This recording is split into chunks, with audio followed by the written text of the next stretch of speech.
دوستوں بزرگوں، السلام علیکم ورحمۃ اللہ وبرکاتہ۔ گزشتہ جمعہ سے سورۃ الفرقان جو 18ویں پارے کے آخر سے شروع ہوتی ہے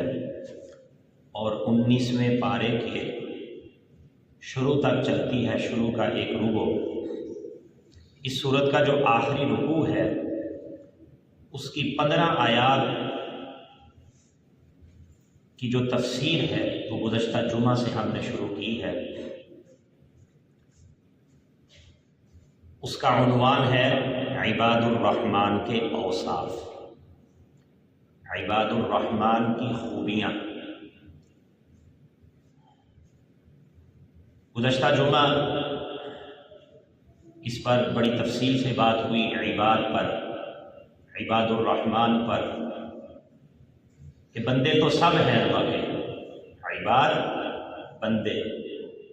عباد عبد کی جمع ہے یا عابد کی، یہ عباد جمع کا صیغہ ہے، یہ جمع ہے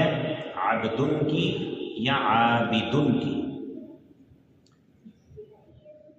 تو بندے تو سب ہیں اللہ کے،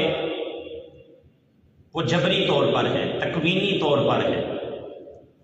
لیکن خاص اللہ کے بندے، حقیقی معنی میں جو اللہ کے بندے ہیں وہ ہیں جن کے اندر یہ 13 اوصاف ہوں، یہ 13 خوبیاں ہوں۔ تو میں نے جیسے بتایا عباد ایک جمع ہے عبدن کی یا عابد کی۔ عابد کا معنی غلام اور عابد عبادت کرنے والا۔ عابد کا لفظی ترجمہ ہوتا ہے الذی یفعلہ بما یرضاہ الرب، کہ وہ کام کرے جو اللہ کو پسند ہے۔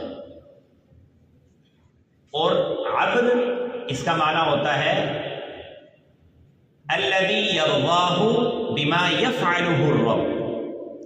کہ جو اللہ کر رہا ہے، اللہ کے جو اعمال ہیں، اللہ کا جو فعل ہے، یہ اس پر راضی رہے۔ یہ عبد کا معنی ہے غلام۔ تو پہلے زمانے میں غلام ہوا کرتے تھے، باندیاں ہوا کرتی تھیں۔ جب ایک شخص دوسرے شخص کا مالک ہوتا تھا تو اس کو کہتے تھے غلام۔ کوئی شخص کسی دوسرے شخص کی ملکیت میں ہے تو یہ جو شخص دوسرے کی ملکیت میں ہے اس کو کہتے تھے غلام، وہ آقا۔ تو غلام جو ہوتا تھا یہ اپنے وجود کا بھی مالک نہیں ہوتا تھا، اس کے جتنے اختیارات ہیں، اس کے جتنے کام ہیں، وہ اس کے آقا اور اس کے مالک کے حکم کے تابع ہوتے تھے۔ ہم نے غلام نوکر رکھے ہوتے ہیں آج کل کے زمانے میں، ملازم ہیں، نوکر ہیں۔ نوکر اور چیز ہے، غلام باندیاں پہلے ہوا کرتی تھیں، باقاعدہ انسانوں کی خرید و فروخت ہوا کرتی تھی، جیسے جانوروں کی ہوتی ہے۔ تو جو غلام ہوتا تھا وہ کسی بھی چیز کا مالک نہیں ہوتا تھا، غلام کی ہر چیز کا مالک اس کا آقا ہے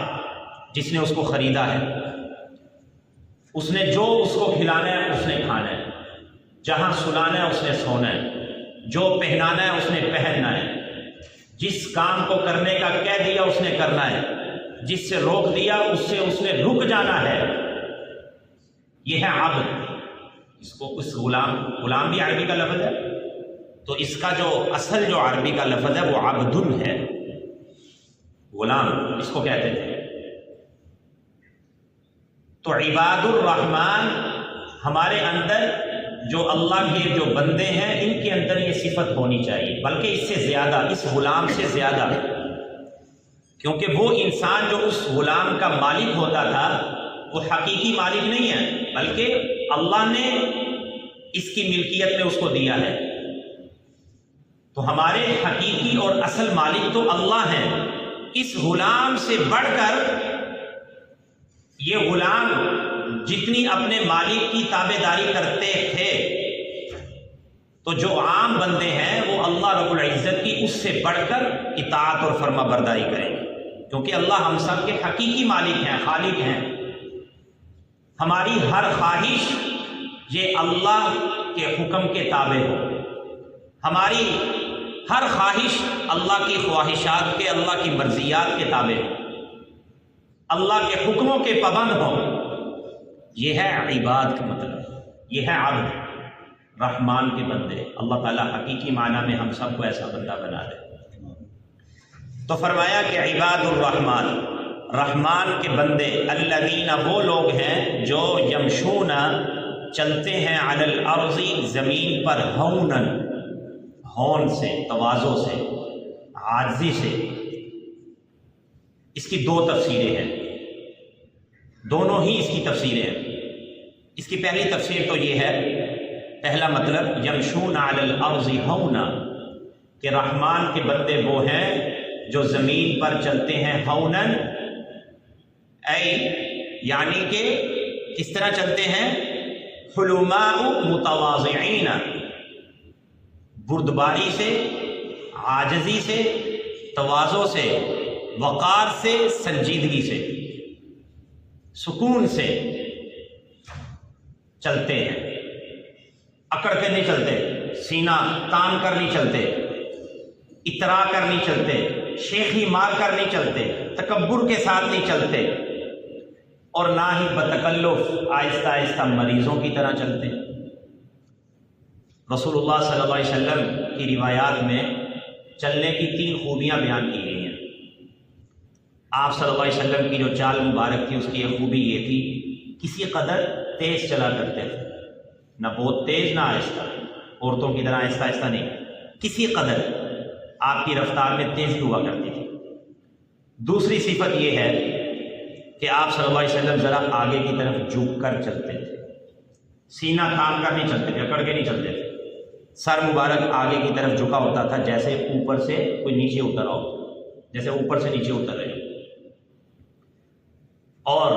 تیسری صفت یہ تھی کہ آپ صلی اللہ علیہ وسلم پاؤں مبارک قوت کے ساتھ اٹھا اٹھا کر چلتے تھے، جسے کہتے ہیں قدم جما کر چلنا، گھسیٹ گھسیٹ کر نہیں چلنا، جیسے غفلت میں کوئی شخص چلتا ہے۔ تو یہ تواضع کی نشانی ہے، عاجزی کی۔ آپ صلی اللہ علیہ وسلم کی یہ چال ہوا کرتی تھی، اور روایات میں آتا ہے کہ آپ صلی اللہ علیہ وسلم ایسے چلا کرتے تھے، یسوق اصحابہ،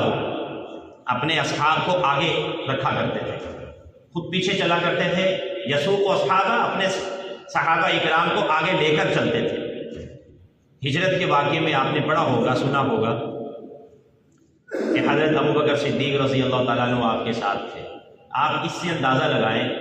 کہ آپ صلی اللہ علیہ وسلم کتنا گل مل کے رہتے تھے، کوئی امتیازی شان نہیں رکھا کرتے تھے۔ تو جب آپ نے ہجرت فرمائی تو مدینہ منورہ کے جو لوگ تھے وہ صبح صبح باہر نکل جایا کرتے تھے مدینہ منورہ سے، اور حضور علیہ الصلوۃ والسلام کا انتظار کرتے رہا کرتے تھے، راستوں میں بیٹھ جایا کرتے تھے۔ کافی دن تک ایسے انہوں نے کیا۔ تو پھر وہ لمحہ آیا، وہ خوبصورت گھڑی، کہ جب رسول اللہ صلی اللہ علیہ وسلم مدینہ منورہ پہنچے، اور کیا انہوں نے استقبال کیا راستے میں، اور بچیوں نے چھت پہ چڑھ کر اشعار گنگنائے، مشہور اشعار ہیں۔ تو اس موقع پر بھی اب جن لوگوں نے آپ صلی اللہ علیہ وسلم کو دیکھا نہیں تھا پہلے، کچھ لوگوں نے دیکھا تھا، وہ گنتی کے افراد تھے، سب مدینہ والوں نے تو نہیں دیکھا تھا، تو پہچانتے نہیں تھے۔ تو اب بہت سارے لوگ ایسے تھے کہ جو حضرت ابو بکر رضی اللہ تعالیٰ عنہ کو محمد صلی اللہ علیہ وسلم سمجھ رہے تھے، اور آپ صلی اللہ علیہ وسلم کو حضرت ابو بکر سمجھ رہے تھے، کیونکہ آپ صلی اللہ علیہ وسلم، اس سے آپ کی چال کا اندازہ لگائیں، اس سے آپ صلی اللہ علیہ وسلم کے چلنے کا اندازہ لگائیں کہ جنہوں نے پہلے نہیں دیکھا تھا ان کو پہچاننے میں دقت ہو رہی تھی۔ تو حضرت سیدنا صدیق اکبر رضی اللہ تعالیٰ عنہ نے پھر آپ صلی اللہ علیہ وسلم کے اوپر چادر اوڑھ دی، تاکہ لوگوں کو پتہ چلے میں خادم ہوں، یہ آقا ہیں، میں خادم ہوں، لوگوں کو پہچاننے میں دقت نہ ہو۔ تو آپ صلی اللہ علیہ وسلم کے اوپر چادر اوڑھ دیں۔ تو یہ رسول اللہ صلی اللہ علیہ وسلم کی چال ہوا کرتی تھی، بڑی تواضع کے ساتھ، عز و انکساری کے ساتھ۔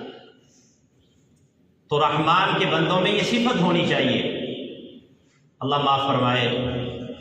اللہ ہم سب کی ایسی چال سے حفاظت فرمائے کہ کچھ آ جائے نا، کسی کے پاس کوئی شہرت مل جائے، علم آ جائے، دولت مل جائے، پیسہ آ جائے، تو پھر انسان کوئی عہدہ مل جائے، چاہتا ہے کوئی آگے پیچھے دائیں بائیں میرے کوئی لوگ چلیں، اب میں اکیلا نہ چلوں، میرے دائیں بائیں بھی ہونے چاہیے، استقبال ہونا چاہیے۔ جبکہ نبی کریم صلی اللہ علیہ وسلم جب تشریف لاتے تھے، اپنے لیے کھڑے ہونا یہ آپ کو پسند نہیں تھا کہ میرے آنے پہ تم لوگ کھڑے ہو جاؤ، منع فرما دیا، بیٹھے رہو۔ جیسے ہمارے ہاں استاد جب کلاس میں جاتے ہیں، بچے کھڑے ہو جاتے ہیں تو وہ احتراماً ہوتا ہے، تو آپ صلی اللہ علیہ وسلم نے فرمایا کہ میں اس کو اپنے لیے پسند نہیں کرتا، بیٹھے رہو۔ تو رحمان کے بندوں میں پہلی صفت بیان فرمائی، دوسری صفت یمشون علی الارض ہونا، اور پھر سورہ قصص میں اللہ نے کیا فرمایا، انک ولا تمشی فی الارض مرحا، کہ زمین پر اکڑ کے نہ چلو، انک لن تخرق الارض، تو اکڑ کے زمین کو پھاڑ نہیں سکتا، ولن تبلغ الجبال طولا، اور تو پہاڑوں کی بلندی تک نہیں پہنچ سکتا۔ اتنی سختی سے اللہ نے منع فرمایا اکڑ کے چلنے سے۔ اور 21ویں پارے میں سورہ لقمان میں حضرت لقمان کی جو نصیحت اللہ نے ذکر فرمائی، اس میں ایک نصیحت یہ بھی ہے،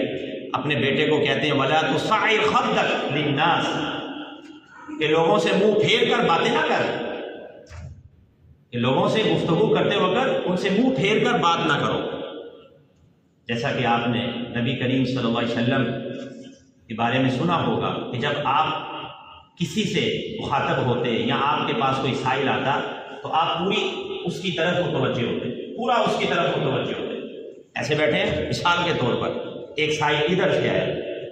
وہ ادھر بیٹھا ہے، تو ایسے ایسے نہیں، ایسے ہی ہو گئے، کان لگا لیا اس نے، پورا اس کی طرف جھک گئے، پورا اس کی طرف۔ تو پہلی بات کیا فرمائی، وَلَا تُصَعِّرْ خَدَّكَ لِلنَّاسِ، لوگوں سے منہ پھیر کر بات نہیں کرو، وَلَا تَمْشِ فِي الْأَرْضِ مَرَحًا، اور زمین پہ اکڑ کے نہ چلو، إِنَّ اللَّهَ لَا يُحِبُّ كُلَّ مُخْتَالٍ فَخُورٍ، اللہ تعالیٰ خود پسند اور فخر کرنے والے کو پسند نہیں کرتے۔ تو پہلی صفت یہ ہے یمشون علی الارض ہونا، اس کا پہلا مطلب یہ ہے۔ دوسرا اس آیت کا مطلب جو مفسرین نے لکھا ہے، یمشون علی الارض ہونا ای لا یمشون علی الارض لافساد او معصیت بل فی اطاعت اللہ والامور المباحہ، کہ وہ زمین پر نہیں چلتے لافساد، ان کا زمین میں چلنا پھرنا، آنا جانا، ان کے جو اسفار ہیں، ایک دوسرے سے جو رابطے ہیں، وہ فتنہ اور فساد کے لیے نہیں ہے، فساد پھیلانے کے لیے نہیں ہے، اللہ کے نافرمانی والے جو کام ہیں اس کے لیے نہیں ہے، بل فی اطاعت اللہ، بلکہ ان کا چلنا پھرنا زمین میں، اس دھرتی میں آنا جانا، ایک دوسرے سے رابطے رکھنا، فی اطاعت اللہ، وہ اللہ کی اطاعت میں ہے، وہ اللہ کے حکموں کو پورا کرتے ہوئے ہے، یا والامور المباحہ، جائز کاموں میں ہے۔ تو یہ اس کا ایک مطلب مفسرین نے لکھا ہے کہ ان کے اندر تواضع ہوتی ہے، عاجزی ہوتی ہے، وہ اپنے آپ کو دوسروں سے بڑا نہیں سمجھتے، تواضع اور عز و انکساری یہ ان کی شان ہوتی ہے۔ حضرت عبداللہ بن مسعود رضی اللہ تعالیٰ عنہ روایت کرتے ہیں، مشکاہ شریف کی روایت ہے، فرماتے ہیں کہ اللہ کے نبی نے ارشاد فرمایا، الا اخبرکم بمن یحرم علی النار، کیا میں تمہیں نہ بتاؤں وہ شخص، بمن یحرم علی النار، وہ شخص جو آگ پر حرام ہے، وبمن تحرم النار علیہ، اور آگ اس پر حرام ہے، وہ آگ پر حرام ہے اور آگ پر یہ حرام ہے کہ آگ اس کو جلا دے، اور وہ آگ پر جانا اس کے لیے حرام ہے۔ تو فرمایا کون سا شخص ہے، علی کل ہین لین سہل قریب، علی کل ہین، ہر وہ شخص جو ہلکا پھلکا ہے، لیکن نرم ہو، سہل اس سے اپنی حاجت پوری کرانا آسان ہو، قریب اور حاجت مند کے لیے اس سے ملنا آسان ہو، حاجت مند اس کے قریب ہو، اس تک پہنچنا مشکل نہ ہو۔ یعنی دنیا کے اندر رہتے ہوئے انسان اپنے ہر معاملے میں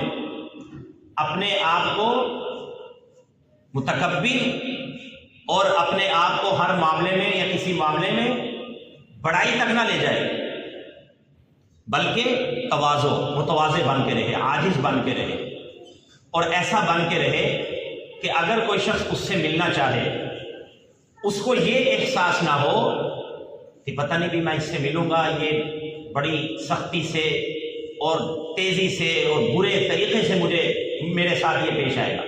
اس کو یہ احساس نہ ہو، بلکہ یہ احساس ہو میں اس سے ملوں گا، یہ میری بات اچھے طریقے سے سنے گا، خوش اخلاقی سے سنے گا، نرمی سے سنے گا، اور بڑے حسن اخلاق سے میرے ساتھ پیش آئے گا۔ یہ مطلب ہے علی کل حی، ہر وہ شخص جو ہلکا پھلکا ہو، نرم ہو، اور حاجت مند کے لیے اپنی ضرورت اس سے پوری کرانا آسان ہو، قریبی اور اس تک پہنچنا بھی آسان ہو، جیسا کہ رسول اللہ صلی اللہ علیہ وسلم کے بارے میں آتا ہے کہ بالکل آپ علیہ الصلوۃ والسلام ایسی رہا کرتے تھے، کوئی امتیازی شان نہیں تھی، کوئی شخص جیسا جہاں جتنا چاہتا تھا وہ حضور علیہ الصلوۃ والسلام سے مل لیتا تھا، جس وقت اور جتنا چاہتا تھا اور جب چاہتا تھا۔ ایک شخص آیا آپ علیہ الصلوۃ والسلام کے پاس، آ کر کہنے لگا کہ وہ جو دو پہاڑوں کے درمیان جو بکریاں چل رہی ہیں یہ مجھے دے دیں آپ۔ اور محدثین نے لکھا ہے بہت بڑا ریوڑ تھا، ہزاروں کی تعداد میں تھا، تو آپ صلی اللہ علیہ وسلم نے فَأَعْطَاهُ إِيَّاهُ، اس کو وہ ریوڑ دے دیا۔ اس کو اب یقین نہیں آ رہا، وہ اچھلتا کودتا اپنے قبیلے میں گیا اور جا کر اعلان کرتا اسلموا اسلموا اسلموا، اے لوگوں اسلام لے آؤ، اسلام لے آؤ۔ خدا کی قسم محمد صلی اللہ علیہ وسلم اتنا نوازتے ہیں کہ وہ فقر و فاقہ سے بھی نہیں ڈرتے۔ نہیں، آپ کے پاس 1,00,000 روپیہ ہے، آپ کے پاس کوئی سائل آئے، آپ اس کو وہی 1,00,000 روپیہ دے دو، آپ کو ڈر ہی نہیں ہے میرے ساتھ شام کو کیا ہوگا، میرے ساتھ کل کو کیا ہوگا۔ اس نے جا کر یہ کہا کہ اسلام لے آؤ۔ اسلام کے ساتھ ساتھ محمد صلی اللہ علیہ وسلم اتنا نوازتے ہیں کہ ان کو اپنے فقر کا بھی ڈر نہیں ہے۔ حضرت انس کہتے ہیں کہ مدینہ میں ایک عورت تھی، كانت في عقلها شيء، اس کی عقل میں کچھ تھا، یعنی کہ پاگل تھی۔ آپ صلی اللہ علیہ وسلم ایسے صحابہ کرام کے ساتھ ہیں، وہ آئی اور آ کر کہنے لگی یا رسول اللہ میں نے آپ سے بات کرنی ہے۔ آپ نے فرمایا آپ جس جگہ چاہو میں آپ کے ساتھ جانے کے لیے تیار ہوں، آپ کی حاجت پوری کرنے کے لیے، آپ کی جو ضرورت ہے۔ چنانچہ حضرت انس کہتے ہیں کہ رسول اللہ صلی اللہ علیہ وسلم اس عورت کے ساتھ چلے گئے، کافی دیر تک وہ آپ صلی اللہ علیہ وسلم سے باتیں کرتی رہی، کافی دیر تک اس کے جو دل میں تھا، جو اس نے باتیں کرنی تھی، آپ صلی اللہ علیہ وسلم نے اس کی ضرورت پوری کی، اس کی حاجت پوری کی۔ اسی طرح مدینہ کی باندیوں میں سے ایک باندی تھی، یہ بخاری شریف کی روایت ہے، وہ آپ صلی اللہ علیہ وسلم کا ہاتھ پکڑ کے آپ کو لے جایا کرتی تھی اور کھڑے کر کے آپ صلی اللہ علیہ وسلم سے اپنی جو اس کے بڑاس ہوتی تھی وہ سناتی رہتی تھی، اور آپ صلی اللہ علیہ وسلم سنتے رہتے تھے، اس کی پھر ضرورت پوری فرمایا کرتے۔ یعنی آپ اس سے اندازہ لگا لیں کہ آپ صلی اللہ علیہ وسلم مدینہ منورہ میں کیسے گل مل کے رہتے تھے، کہ کوئی آزاد شخص ہے، کوئی غلام ہے، کوئی باندی ہے، کوئی بھی ہے، کوئی رکاوٹ نہیں ہے آپ صلی اللہ علیہ وسلم تک پہنچنے کے لیے، کسی کے لیے رکاوٹ نہیں ہے۔ وہ جس وقت آئے، جب آ جائے، اور جتنا چاہے اور جو چاہے بات کر لیں، اپنی ضرورت پوری کر لیں۔ تو رسول اللہ صلی اللہ علیہ وسلم کی یہ شان تھی۔ تو رحمان کے بندوں میں یہ صفت ہونی چاہیے۔ اگر ہمارے معاشرے میں یہ صفت آ جائے تواضع کی، تو ہمارا معاشرہ جنت نما بن جائے، جنت بن جائے ہمارا معاشرہ۔ اگر ہم تواضع اختیار کریں گے تو کیا ہوگا؟ اللہ کے نبی نے فرمایا من تواضع للہ رفعہ اللہ، جو اللہ کے لیے عاجزی اختیار کرتے ہیں اللہ اس کو بلند کر دیتے ہیں۔ ایک روایت میں اللہ کے نبی نے فرمایا الا اخبرکم بأہل الجنہ، کیا میں تمہیں اہل جنت کے بارے میں نہ بتاؤں کہ وہ کیسے لوگ ہیں؟ اگر تم نے دیکھنا ہو دنیا میں کسی جنتی کو تو فرمایا کل ضعیف متضعف، ہر وہ شخص جو کمزور ہے، عاجز ہے، بے بس ہے، وہ اپنے آپ کو کمزور سمجھتا ہے، اپنے آپ کو بے بس سمجھتا ہے، لیکن اس کا اللہ کے ساتھ اتنا قوی اور مضبوط تعلق ہے، لو اقسم علی اللہ لابرہ، کہ اگر وہ اللہ کے نام پر قسم کھا لے تو اللہ اس کی قسم پوری کر دے۔ ہے تو وہ عاجز، معاشرے میں اس کی کوئی حیثیت نہیں ہے، کوئی وقت نہیں ہے، وہ سفارش کرے اس کی سفارش نہ قبول کی جائے، وہ بات اگر کرے اس کی کوئی بات سننے کے لیے تیار نہ ہو۔ کل ضعیف متضعف، عاجز، بے بس، کمزور شخص ہے، لیکن اللہ کے ساتھ اس کا تعلق کہ اگر وہ یہ کہ مثال کے طور پر کہ آج بارش ہوگی تو اللہ اس کی اس بات کو پورا کر دے گی۔ لو اقسم علی اللہ، اگر وہ اللہ کے نام پر قسم کھا لے، لأبرأہ، اس کا اللہ کے ساتھ اتنا تعلق ہے کہ اللہ اس کی بات کو پورا کرے۔ تو رحمان کے بندوں میں یہ صفت ہونی چاہیے، ہمارے اندر یہ صفت ہونی چاہیے۔ اللہ تعالیٰ معاف فرمائے۔ اب ہمارا ماحول اس طرح کا بن چکا ہے، ہمارا معاشرہ، کہ اگر کوئی چھوٹی سی بات کہہ دے تو ہم آستینے چڑھانے پہ آ جاتے ہیں کہ آپ مجھے جانتے نہیں، جبکہ قرآن میں اللہ فرماتے ہیں رحماء بینہم، کہ مسلمانوں کی صفت آپس میں یہ ہونی چاہیے، آپس میں یہ رحم دل ہو، ایک دوسرے کے خیر خواہ ہوں، ایک دوسروں کے ساتھ یہ آستینے چڑھانے پر نہ آئے، دھمکیوں پر نہ آئے، چھوٹی چھوٹی باتوں پر دھمکیاں دے رہے ہیں، چھوٹے چھوٹے کلاسوں میں بچے چھوٹے چھوٹے بات چل تینوں میں دسنا۔ تو رحماء بینہم، اگر آپ نے آستینیں چڑھانی ہے، دھمکیاں دینی ہے، سختی دکھانی ہے، اشداء علی الکفار، مسلمانوں کی سختی، تمہاری دھمکیاں یہ کافروں پر ہونی چاہیے۔ حضرت عمر فاروق رضی اللہ تعالیٰ عنہ کے بارے میں آتا ہے، اعلان کیا گیا مدینہ میں مسجد نبوی میں اکٹھے ہو جاؤ۔ حضرت عمر تشریف لائے، منبر پہ چڑھے، بس یہ کہا کہ عمر تو وہی ہے کہ جو اپنی پھوپھی کی بکریاں تھوڑے سے پیسوں کے بدلے چرایا کرتا تھا، اپنی پھوپھی کی بکریاں تھوڑے سے پیسوں کے معاوضے میں تو چرایا کرتا تھا۔ یہ کہا تو منبر سے نیچے اترا۔ حضرت عبد الرحمن بن عوف رضی اللہ تعالیٰ کھڑے ہوئے کہ امیر المؤمنین، آپ نے ہمیں پورے مدینہ والوں کو صرف یہ بات کہنے کے لیے اکٹھا کیا؟ تو حضرت عمر نے فرمایا کہ دراصل بات یہ تھی کہ میرے دل میں یہ بات آ رہی تھی کہ عمر تو کتنا بڑا آدمی ہے، کتنا بڑا آدمی ہے۔ تو پھر میں نے اپنے دل کو کہا میں تجھے بتاتا ہوں کہ تو کتنا بڑا آدمی ہے۔ میں نے اپنے دل کو بتانے کے لیے تو کتنا بڑا آدمی ہے، میں نے مدینہ کے لوگوں کو اکٹھا کیا اور اپنے دل کو بتایا کہ تیری اصلیت کیا ہے، میں نے اپنے دل کو بتا دیا تیری اصلیت کیا ہے۔ تو ایک زمانہ ہوا کرتا تھا، لوگ اپنے اندر سے تکبر ختم کیا کرتے تھے، فکر ہوا کرتی تھی کہ میرے اندر سے یہ تکبر کی، غرور کی، خود پسندی کی، فخر کی یہ چیز ختم ہو جائے، اور ہم لوگ یہ سمجھتے ہیں کہ میرے اندر تو تکبر ہے ہی نہیں ہے۔ جب ہم یہ سمجھیں گے تو اس خرابی کے علاج کی طرف توجہ کیسے جائے گی؟ تو مجھے بھی، آپ حضرات کو بھی اس آیت کی روشنی میں یمشون علی الارض ذہونا، اس آیت کو سمجھتے ہوئے اور عباد الرحمن کی فہرست میں شامل ہونے کے لیے مجھے بھی اور آپ حضرات کو بھی تواضع اور عز و انکساری کے ساتھ زندگی گزارنی ہوگی۔ اللہ رب العزت سے دعا ہے مجھے بھی آپ حضرات کو بھی ان باتوں پر عمل کرنے کی توفیق عطا فرمائے۔ وآخر دعوانا